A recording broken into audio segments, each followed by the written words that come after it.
here we are, driving along the back lanes of the Isle of Wight, where I still live, and where I grew up.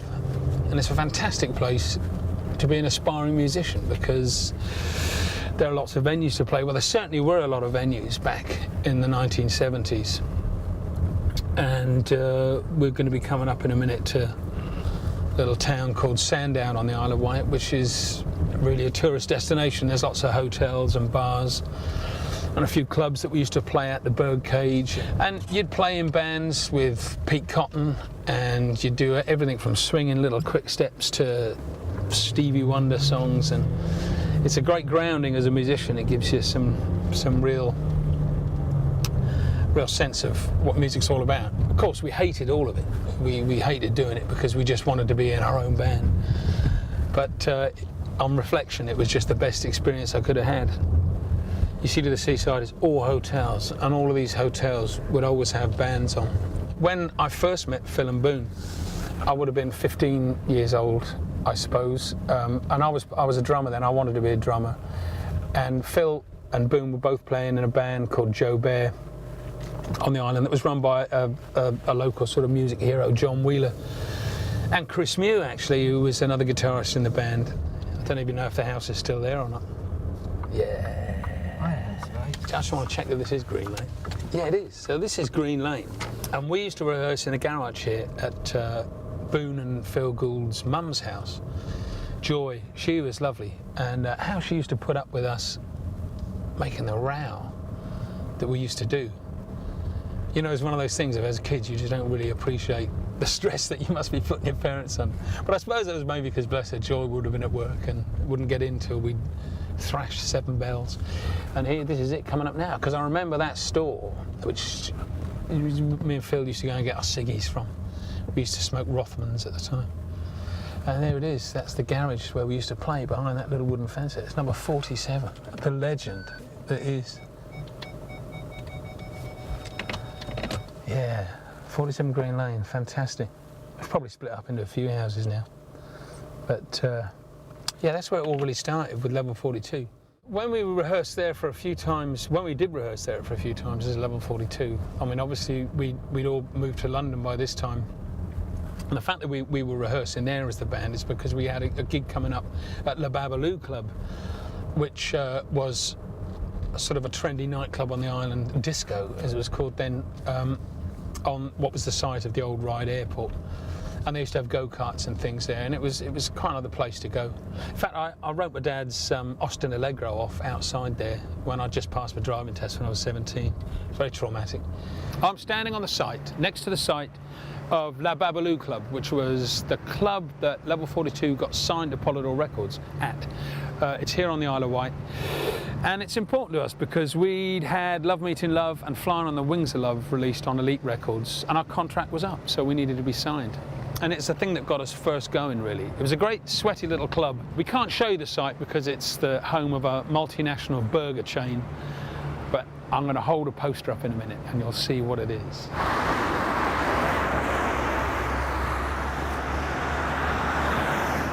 I'm a highly respected member of the local community. You know, this is not good.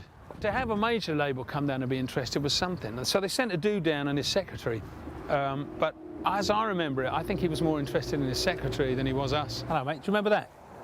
No. Can I go and sit in the car? But something must have worked right, or she must have put out, because 2 weeks later we got signed. And the next thing they said, yeah, we'll offer you a 3-album contract. And, you know, we had no idea if we were going to be doing it a week later or not, you know, so it didn't really make any difference. I do remember us saying that if we were together in 5 years' time, you know, we'd eat our hats.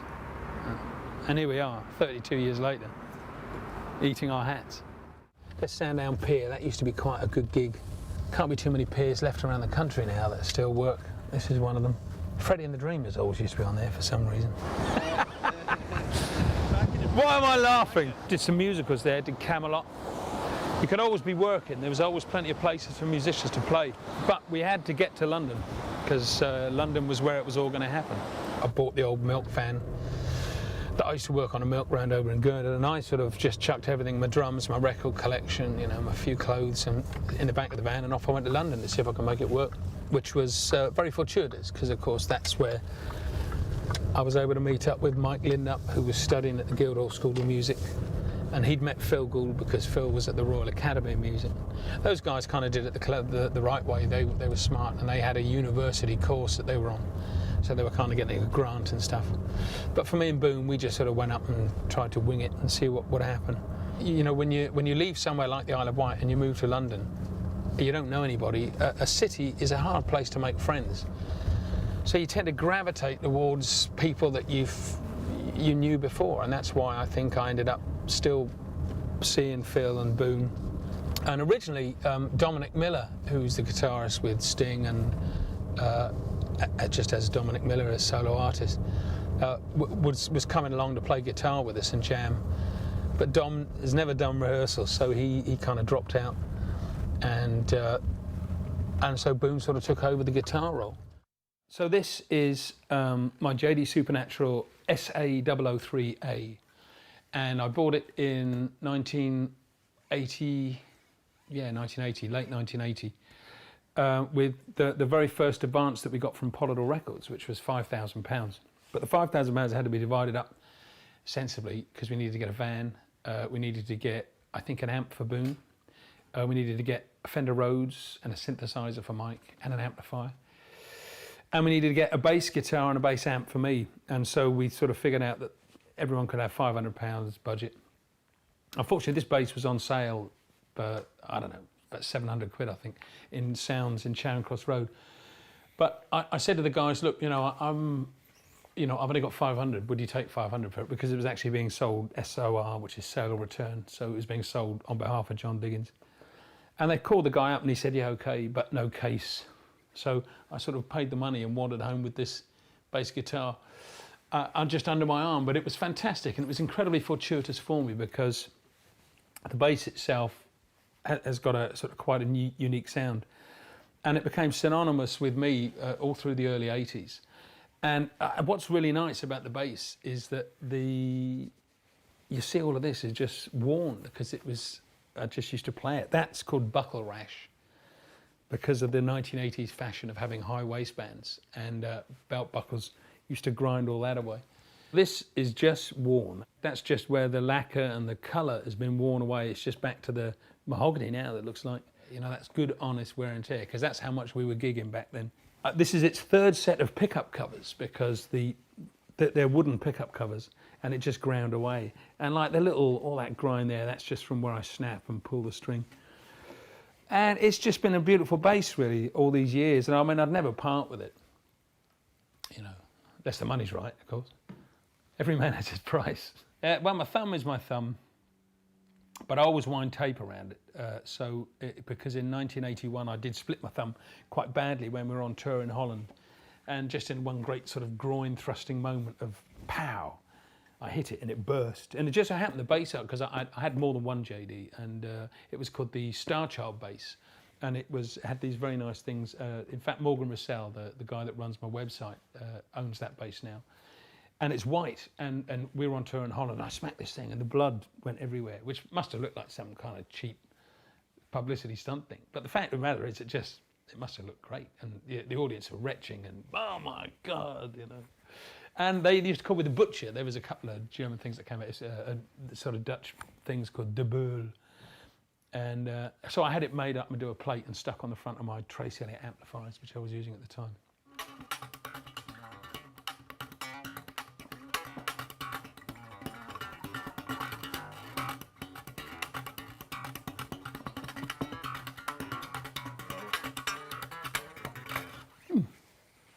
It feels different now.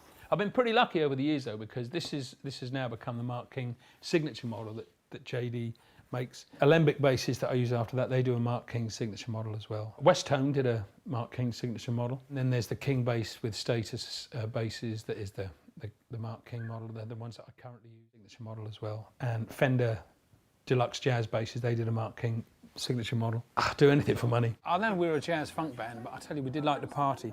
Favourite tipple? My poison was Stroh rum. dark rum. It's actually an Austrian rum. It's strong as hell. It's like 80% proof. And you could get in a mess really quickly with that, you know, and a bit of Coke used to help it go down because it was like paint stripper. And we used to have on the rider, we used to have a bottle of Woods 100 dark rum, which is sort of sailor strength rum or something. And I remember one time when we first had it on the rider, we thought it would be a good idea if we all had a cap each before we went on, just to sort of settle our nerves. And we never ever did that again because we were so crap. And it's really hard to play when you've had a drink. Boone used to have Ballantine's whiskey for him. There'd be beers for Phil, I suppose, and we had Dr. Cock's Drink 10, which was a multivitamin drink for Mike. But we did party. We partied a lot, you know. It was sort of pretty wild times. The 1980s were full of it. It was fantastic, you know. It was a very hedonistic era. And, you know, boy, we made the most of it too, you know. You can't do it for long because inevitably you sort of, you know, when you're burning the candle at both ends, something has to give. And I've always had a rule since is that you don't drink until you come off. When you come off, then we have a drink, you know, and boy, do we drink, you know. Nowadays, of course, it's red wine, it's a lot more sophisticated. But, you know, mid-80s, that you couldn't get wine.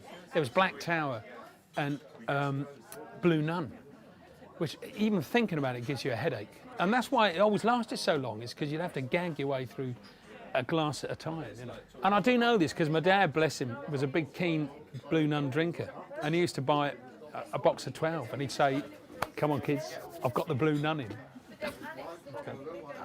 Dad, you don't get it. You know, it's horrible. I'm sitting in a bar in the hotel on the seafront in Viareggio in 1986 when my buddy Boone Gould were on tour in Italy. We're parked in Viareggio because we can go to Rome, we can go to Firenze, we can go to Pisa.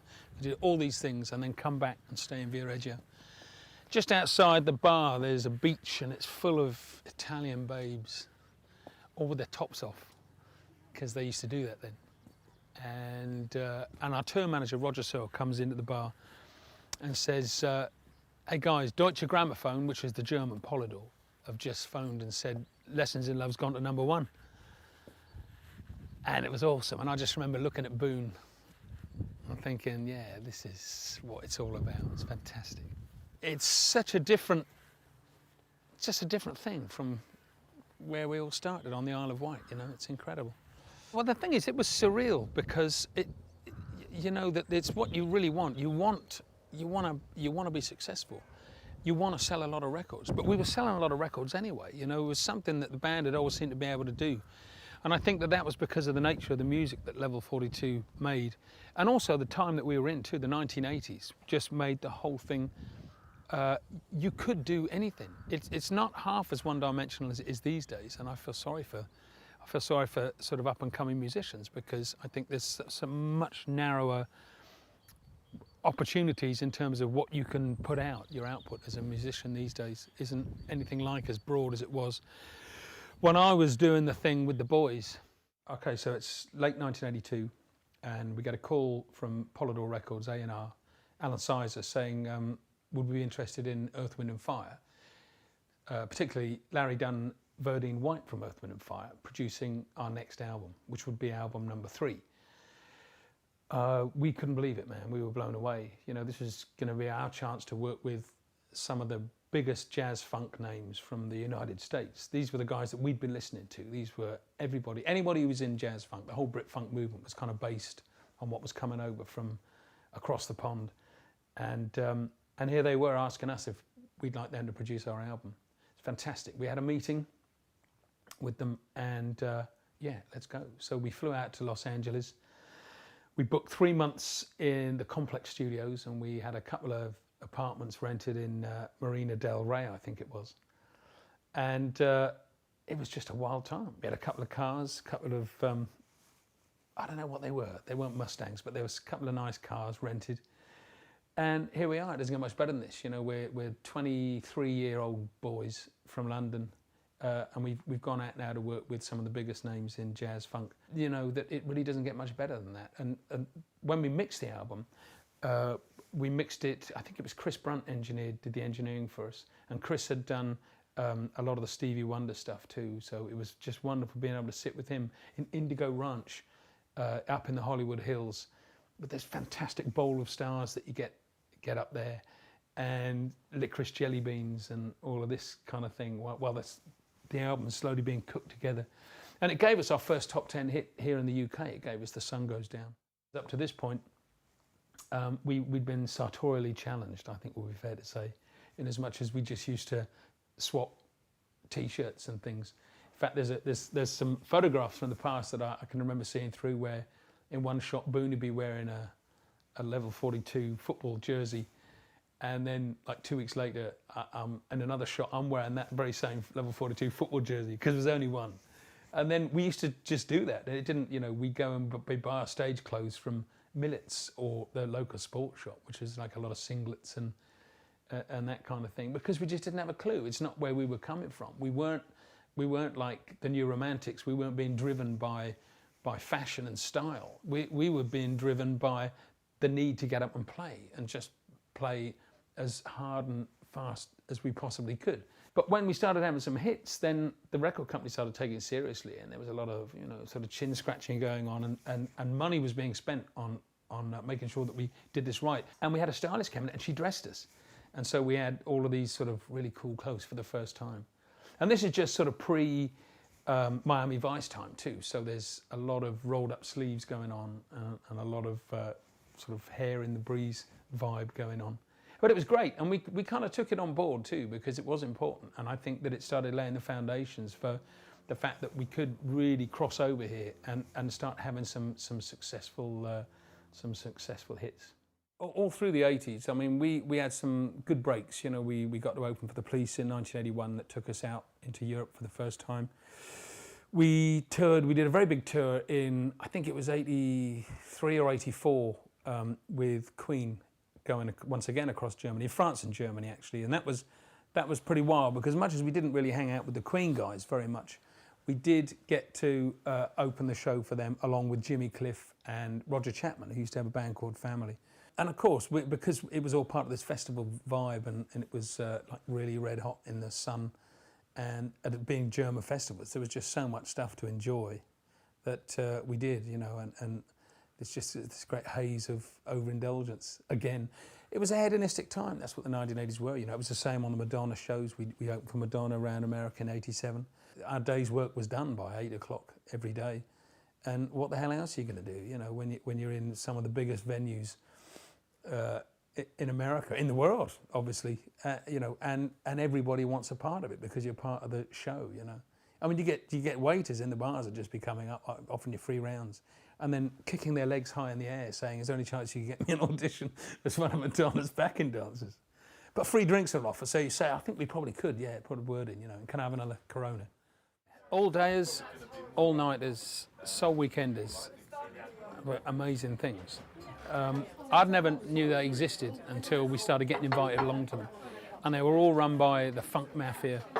And this like gang of DJs that were, they do things like they'd just do a weekend at Caister, which is a holiday camp up on the East Coast. And it was incredible because you get, 1,000, 2,000 kids that go up there and just stay there the weekend, and they just dance all the time. They'd just be dancing.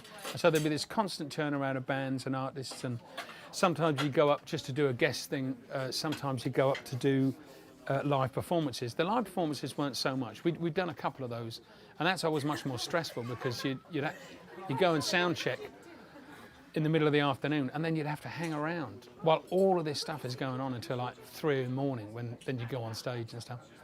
But one of the most sort of toe-curling experiences was doing a mime where we went up to promote Flying on the Wings of Love, which was our second single for Elite Records, and Mike was carrying the lead vocal on that. And I wasn't singing on it at all, but Mike and I have been sort of scooted up there to help promote it by Polydor Records. And so I said, well, what am I going to do? Because I'm not doing anything on this. And they went, well, just play tambourine. So Mike's miming, I am flying on the wings of love. And I'm stood next to him with a tambourine, it is awful. It's just absolutely dreadful. And I remember thinking then that I'm not really cut out for this business. Not at all, not the bullshit side of it. This sort of stuff, it doesn't really work for me, I'm best when I've got a bass guitar in my hand and I can sort of just get on and do it then and play really fast. That's what I do. The punters were just just kids who were looking for something else. You know, they were looking to do something for a weekend, just the same as kids do now. You know, I remember that by the time we'd sort of become the old guard in 1989 and 1990, and kids were having raves. But a rave was just an all-nighter or a weekend. It was exactly the same thing, you know. And so we weren't taking E because that didn't really start popping its head up until about 1985. And that's when it started becoming the drug of choice of people. But before that, there were other things, you know. So people were doing speed and cocaine, drinking phenomenal amounts of booze. Well, technologically, things were just about to burst through here. This is pre-digital. This is pre-digital age, and there was talk about that Sony were coming up with this machine that would record everything digitally. In other words, that there was just, and they were talking about sample rates, which is how many times a second it would take a snapshot of the sound wave. And that being the case, that meant that you were going to be able to start sampling things. And I remember Larry Dunn had one of the first emulator samplers I'd seen. It was a keyboard, had these big floppy disks, these big 7.5-inch floppy disks that you used to put in, and the disk drive would go clunk, clunk, clunk, clunk, clunk, clunk, clunk. And then you go, and it'd be a dog barking, but you could play a tune with a dog barking, and everyone was just going, "This is unbelievable," you know, what you can do nowadays.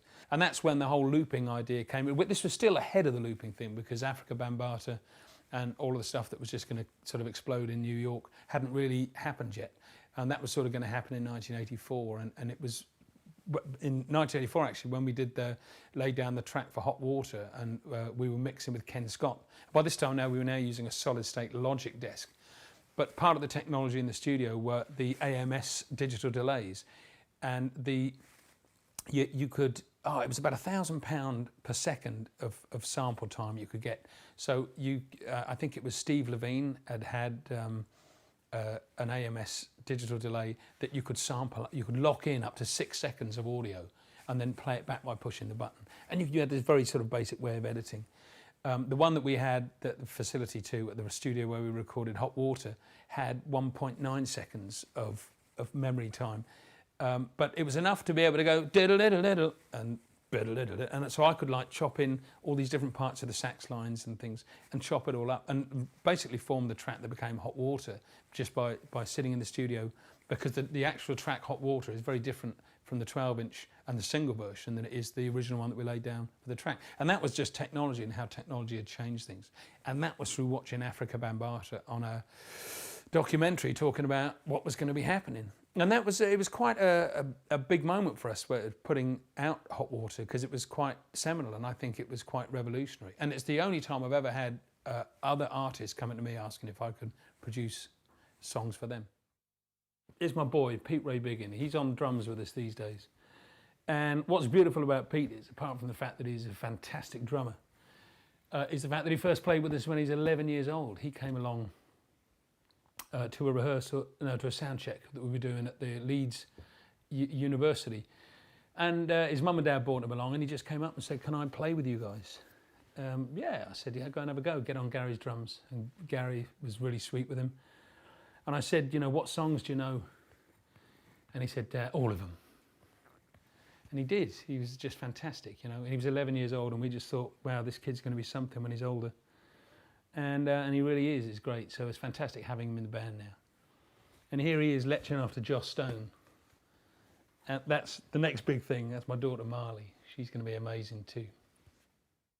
Yeah, I'll tell you, I loved doing the gig at Metropolis, and I know Mike loved it too, because it really was like a throwback to the very beginning when we did play at places like La Babaloo Club and the 06 and the Gold Diggers in Chippenham. It's very, very close. I've played in so many venues, and I played at like Soldiers Field in Chicago, opening for Madonna, and there's like 112,000 people there, but they're not there to see us, so it's not intimate. But I can play Wembley Arena, which has got 11,000 people in it, and it feels very intimate because they're all there to see us, and that's the whole thing. It's about the relationship that you have with the audience. So it doesn't have to be a tiny gig. It can be a big gig, but it can still be intimate. However, having said that, there's something that's just venal about being in a club where the people's faces are this far away from you, and they can see, they know what you're doing. That you can never fool a punter. The punters know when you're bluffing or not. And we never bluff. Oh, the 80s did everything for me. You know, I can't believe how lucky I am to have had my career in the 1980s, because we were able to make the most of the fact that the 60s, everything exploded. The 70s, everything started being consolidated, and the 80s was the last decade when you could do anything that you wanted to do and build a career on it. And it's changed since then. The 1990s just got so boring, and it's just been the same ever since. It's been sort of one-dimensional. I'm so glad I had my career in the 1980s.